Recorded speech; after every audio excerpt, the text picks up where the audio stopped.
Okay, so everything for this week that is due this week, we've already done. So all of these assignments from earlier in the week, they are all due tomorrow by 3 p.m. as well as tomorrow. Your test will be online, also due at 3 p.m. It'll post in the morning around access time. Today we're going to look at our project for this chapter of a budget. It's going to be graded like an assessment. So it'll go in that category, I should say. And it's due next Friday, the 19th by midnight, which is the last day of the grading term. All late work is due next Friday by midnight. So maybe you're like partway done with something next Friday, turn it in, not like, oh, I can finish it Saturday. No, turn it in on Friday, what you have next Friday, not tomorrow. Keep that in mind, please. So this create a household budget here. It has 3 pieces. There's a Google Sheet, a Google Doc, and a Google Form. So the Google Doc, I opened all of them, is going to be the one with the directions. The Google Sheet, you are going to fill out, and that's what you're going to submit. And then you're going to also do the Google form as a reflection when you are done. So, oops, that was from, I forgot to erase these from last period. Don't look at this yet. I was showing them, no. Sorry, I was filling it out as an example last period and forgot to erase it. Okay. So this is what the Google Sheet should look like. You can make a copy. You're going to want to make a copy. You're not going to want to try to make this from scratch. You can, but then you won't see the formulas that are in here. So assume you've graduated from high school and are living on your own. Use figure 4-2.1 as an example. It's included in this document. To create a personal budget that will provide for your needs based on the information below. Use the Google Sheet to create your budget and the Google form for your reflection. Note, you should not be doing any calculations. The spreadsheet will do them all for you. That's how you're going to get full credit here. Even if it's something as simple as 1 + 1 and you put equals 2. No, you need to put this formula in so it does it for you in case you need to go back and edit something. So the scenario here is you work 40 hours a week, 4 weeks per month, and earn $15 per hour. Your take-home pay is $5.25 per week. You also earn $80 per month doing odd jobs such as mowing lawns and babysitting. You're going to enter weekly, monthly, and yearly take-home pay from each source and calculate income totals using formulas. Those have been set up for you. Do not type over any of the zeros. Enter these amounts in B3 and C4, and then you can click on the other cells to see how the formulas were calculated. So B3 and C4, so not that one. I should close that anyways. B3 is this cell right here. B3 is for work. How much do you make a week? So I'm not going to type the right numbers in here. I want you to do it, but I want you to see. So say it's just for simplicity. I'm just going to type $100. It's a nice round number. You can see how it fills other cells in for me. This one here for monthly, look up here at this formula. You're going to be typing your own formulas. This says equals B3, this cell, times 4, because you get paid 4 times a month. For yearly, it takes cell C3 and multiplies by 12 because there's 12 months in a year. This one right here, it says, notice the equals. That means it's doing the math for you. Plus B3 plus B4. You're adding these 2 cells. This is a 0. Let's say your monthly odd jobs are $100. Again, that's not right. But notice how it calculated the weekly for me by dividing by 4 and the yearly by multiplying by 12. this $600 comes, sorry, 6,000. I could have put in different formulas in here. I multiplied this one by 12, but I also could have added my 2 yearlies. 4,800 plus 1,200 is 6,000, or 500 times 12 is 6,000. So there's different ways to get that. So you're going to type in the correct numbers here and here, based on here, this thing. So step 2, choose an amount you want to save for each week. Use an amount that you think is realistic, but know you might need to adjust it later. Type this into B8, then fill in formulas in cells C8 and D8 by multiplying by 4 and by 8. So I'm going to erase these also. I want you to have to type those in. So again, I'm not going to be realistic. Let's say I want to save $500 each week. I know 500 times 4 is 2,000. I'm not going to type 2,000 in here. I just did the math. Do not do the math. Because if I want to go back and change this 500, I want the monthly and yearly to change also. So say I know it's 2,000. Well, then if I go back and change this to 400, it doesn't change the 2,000 for me. So for this cell, for C8, you have to put equals. To type the formula, you hit equals. You click on the cell you want. I want to multiply this one by 4. Enter. Now look, if I change this back to 500, it changes this for me. For my yearly total, again, equals. I want to multiply this cell by 12 because there's 12 months in a year. So 24,000 if I were saving $500 every week.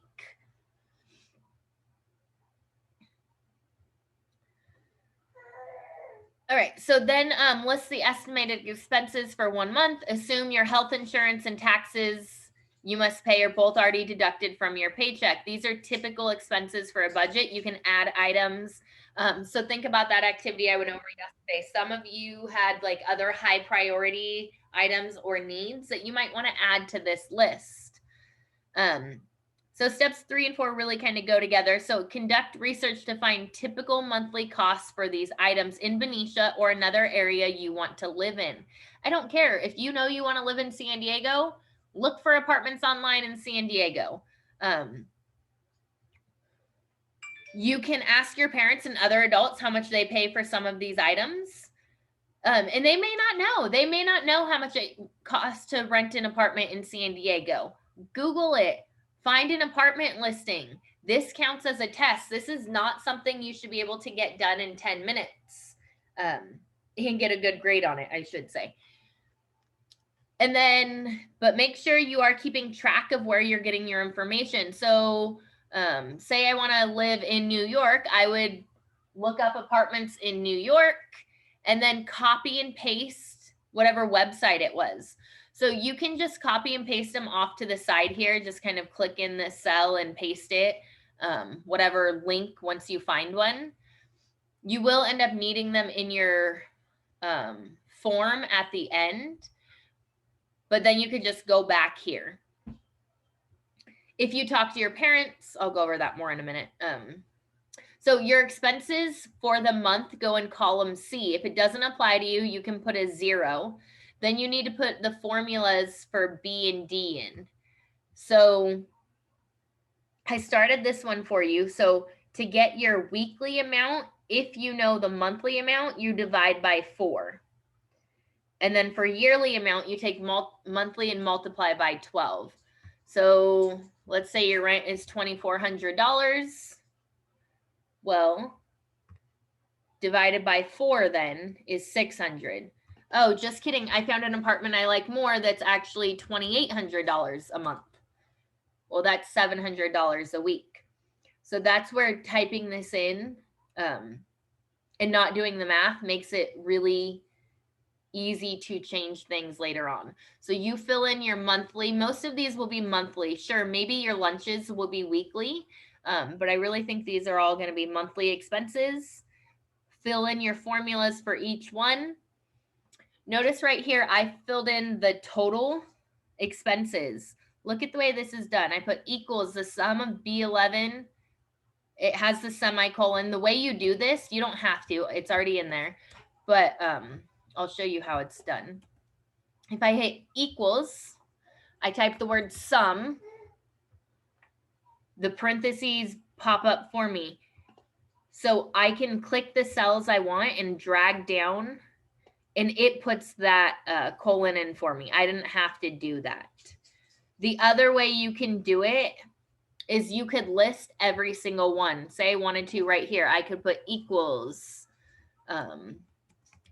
C11 plus C12 plus C13 plus C14. And that's just more tedious. But you would just add all of them up. That should keep going all the way down to C25. So sure, you can do it that way, but if you just select the cells, it makes it go a little bit quicker for you there. Or for this total expenses, you just do the weekly and multiply by 4.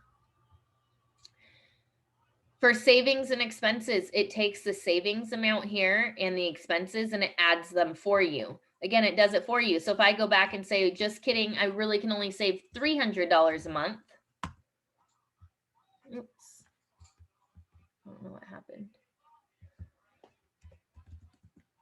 Notice it changed these numbers for me also. And then balance budget, question mark. This says negative $875. No, that's not balanced.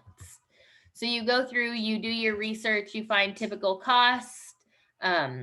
You put in your formulas to calculate all of those. Then is it balanced? If it's balanced, it'll be 0. If it's close to balance and positive, that's okay. Negative numbers are not okay. That means you're going into debt every month. And if it is negative, you have to change something. Maybe look for another apartment where utilities are included. Maybe you take the bus instead of owning a car, so you don't have a car payment, gas, car insurance. Sure, you have a bus fare, but that's probably a bit cheaper. And then consider having a roommate or two where you can split the rent and the utilities. And then the last step is to fill out the Google form. I made it a form instead of a doc. So that it's easier. So the Google form is pretty straightforward. Did you create this for living in Benicia or somewhere else? Somewhere else, where is it? So Benicia, New York, San Diego, wherever you're choosing to live. Was the initial amount that you wanted to save each week? What was it? Is it too high, too low, or just right? So mine is $300 and well, that's too high. My budget isn't balanced at all. What expenses didn't apply to you? So if some of these were a 0, maybe TV is a 0 for me. I would say TV. Is there something else I needed to add? Maybe there's another column that you need to, or row you need to add here that fits your lifestyle. Where did you get your estimated expenses? If you look something up, copy and paste the links here. And so same thing, like maybe you ask your parents, hey, how much is our PG&E bill? Well, if you live in a house with 5 people and then you're going to go have an apartment by yourself, you're not going to pay as much in PG&E, but it does, and it's not quite the same as dividing by 5, but it's a good starting point to get an idea if you have no clue how much those things cost. So paste your links here, or if you talk to your parents, kind of tell me what they said. They said our PG&E bill is $400 a month. I divided that in half because my apartment's going to be much smaller than our house. How are you getting these estimated expenses? Was your initial budget balanced? How far off was it? So I would say no, mine isn't because it's negative $875. So it's really far off. And then what changes did I make? Okay, well, I'm going to change my savings. I'm going to cut something else. I'm going to get a roommate. No, I'm not happy. I want to be able to save more for retirement. I don't want a roommate. I want to be able to live on my own. And then the last question, how do you feel? Kind of reflect on this assignment in general. Did you learn from it? Do you feel like it was a good use of your time? This is really for me. I want to make sure I'm making useful assignments, and sure, you'll already be done with it, but if it's a waste of your time. I don't want to assign it in the past or in the future. I mean, if there's a way I can make it better, tell me that here. It is not going to hurt my feelings. Please don't try to sugarcoat it and say it was great and just think I'm going to give you a better grade because of that. That is not the case. Bless you. I will go back and read these just to kind of reflect to see what to do differently next time. So, questions on this assignment before we move on to our Kahoot. So this is due next Friday at midnight. You can, if you start it today, you can come to my access tomorrow. It's the same Zoom link as class for access, and ask questions. You can email me questions. You can stick around after class any day next week. Maybe it's just, hey, number 4 is unclear in the steps. Whatever it is, please don't wait until next Friday at 2:00 to start this and then think you're going to email me 10 questions. That's not going to happen. Well, that could happen. I'm not going to respond to all 10 questions because you waited until the last minute. Spread them out, please. If you have 10 questions today, awesome, and I will try to address those. Anyone have questions right now?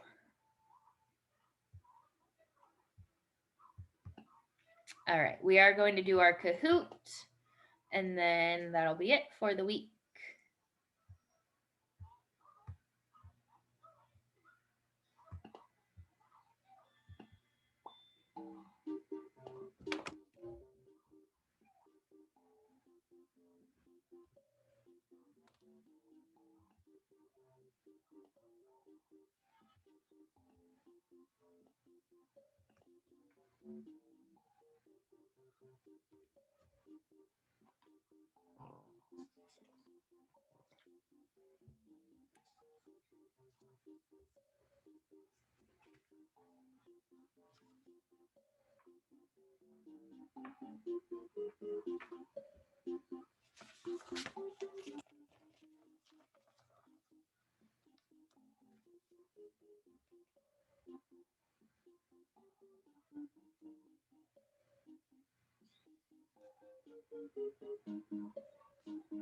While we're waiting for people to sign in, I am just curious, and you do not have to answer. It's just me wanting to know.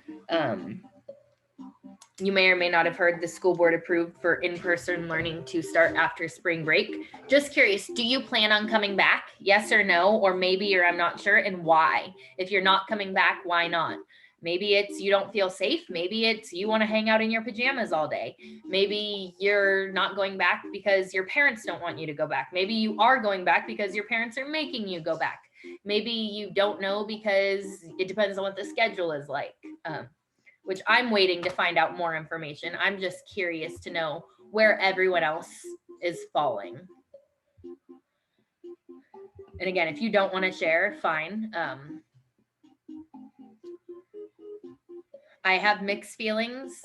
Like I said, we haven't been told exactly how it's going to go. I'm waiting for that email. There's been a lot of discussion and it's gone back and forth. I kind of quit following the discussion because it was always changing and overwhelming for me.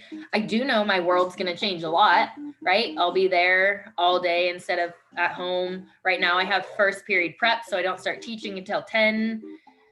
So I can, work out in the morning, come home and shower, where now I'm going to have to be at school at 8 or 8:30.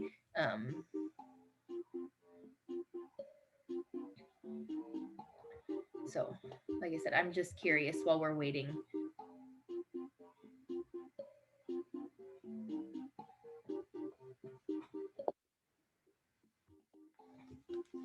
Give just another minute or so if anyone's going to log in, because I don't want to keep you guys much past 2:30.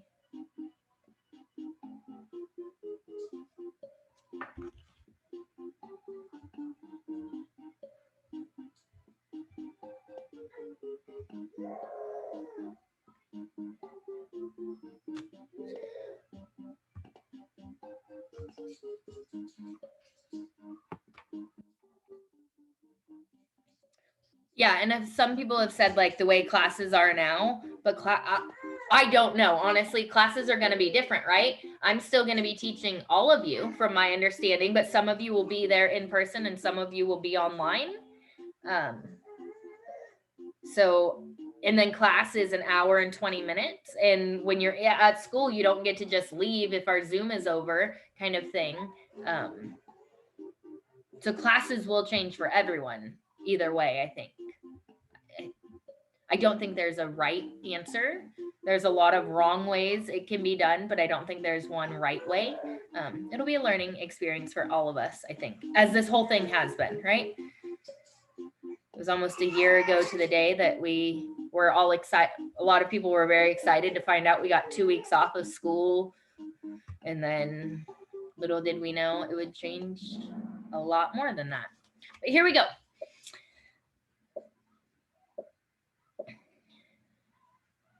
A spending and saving plan based on expected income and expenses. Is that a budget, cash flow statement, variances, or a financial plan?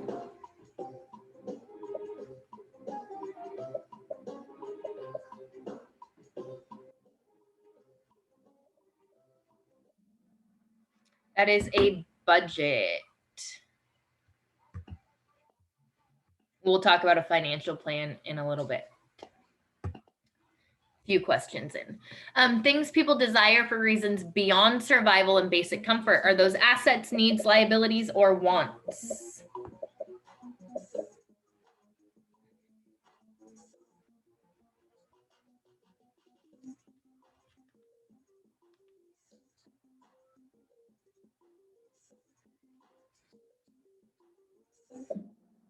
So those are wants. Needs are essential for survival and basic comfort. Beyond that are wants.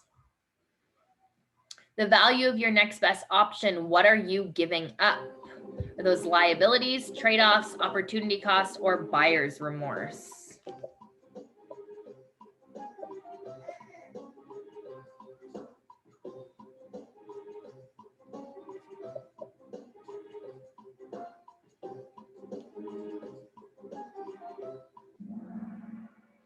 So that is the opportunity cost. The trade-off is the act of giving up one option in exchange for another. Liabilities are debts that you owe. Money and items of value that you own. Are those a budget, your net worth, your assets, or your cash inflows?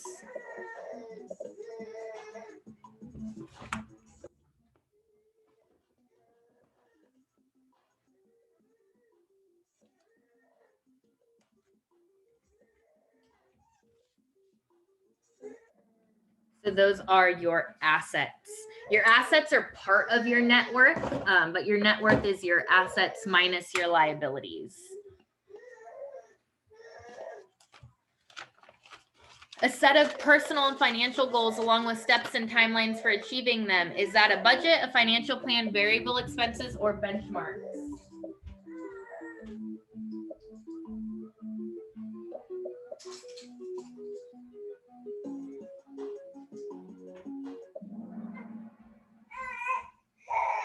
So that is your financial plan. Your financial plan is your personal and financial goals with steps and timelines for achieving them. Benchmarks are standards which against they are measured, kind of like the baby steps, and are you making progress along that timeline?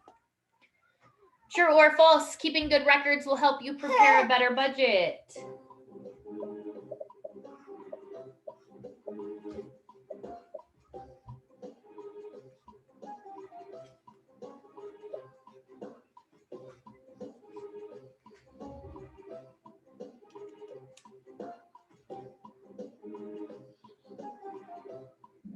That is true.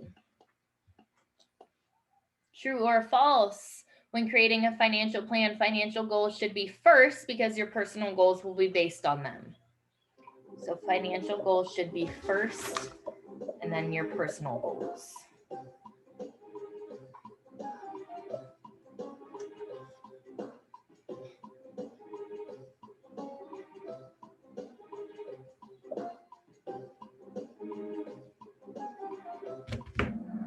That is false.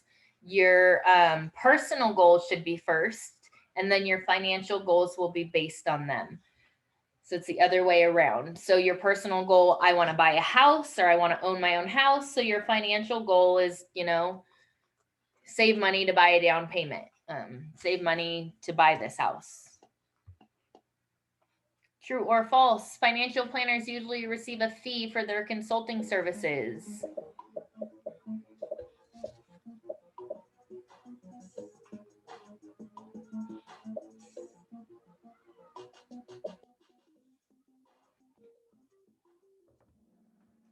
That is true. Most people do need fees for their services. True or false? The pay yourself first approach involves putting money into savings before you consider other expenses.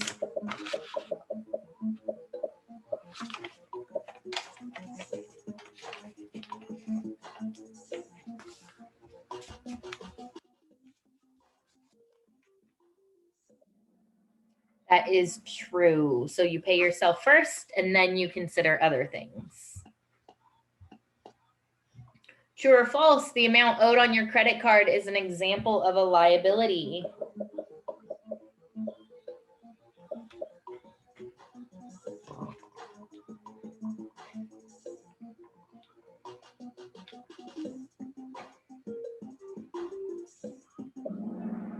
That is true. Liabilities are debts that you owe. True or false? If you spend less money on an item than you plan to spend, this is an unfavorable variance. So you spend less than you planned. Is that unfavorable?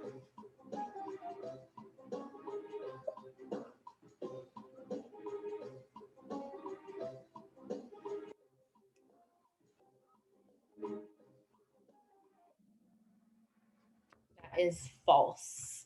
If you spend less than planned, that's favorable. So think you planned on spending $20, you only spent $15, you have $5 extra. That works in your favor. Which of the following is a fixed expense? Food, utilities, car payment, or gas?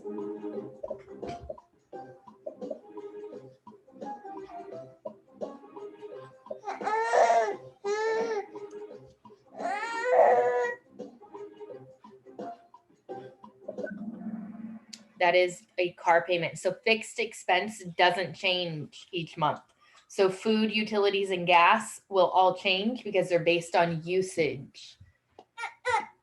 Utilities being your water, your PG&E, things like that.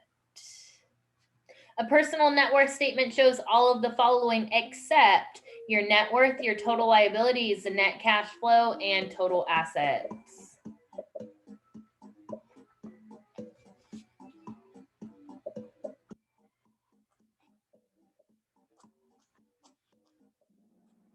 That is a net cash flow.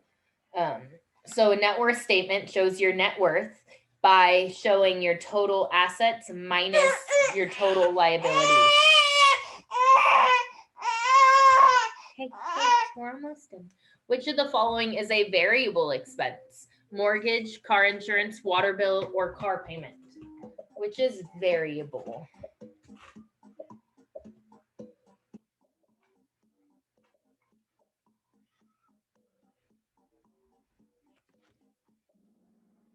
So your water bill is a variable expense. Car insurance is going to stay the same every month. And will your car payment? This is a math question, sorry. Stephen budgeted $200 for groceries, but actually spent $175. What is his variance? Is it favorable or unfavorable? So $25 as favorable or 25 is unfavorable. 175 is favorable or 175 is unfavorable.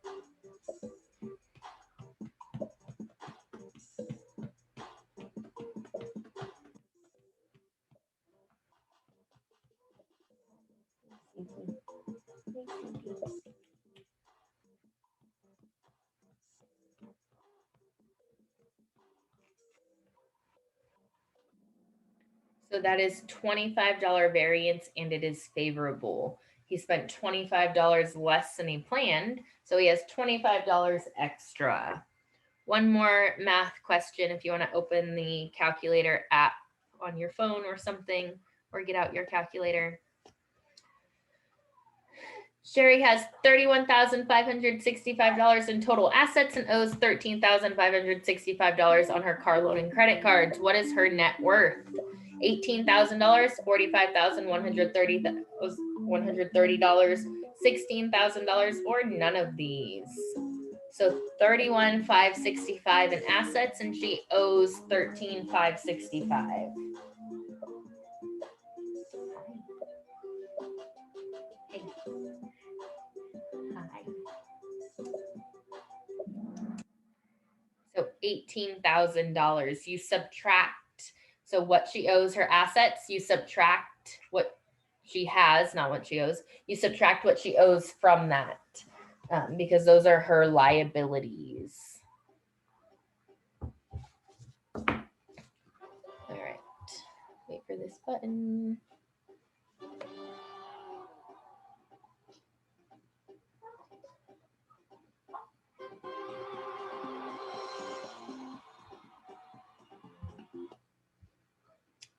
Okay, so real quick, do you guys find the Kahoots helpful? I was planning to make chapter 5 for next week. Are they helpful? And do you prefer Kahoot, or is there another platform? I know there's like Quizlet, quizzes, there's other platforms. Would you prefer I make the one for chapter 5 on something else to try it, or do we like Kahoots? Do any of your teachers use everything else so that you've seen the difference? Okay. Okay. All right. So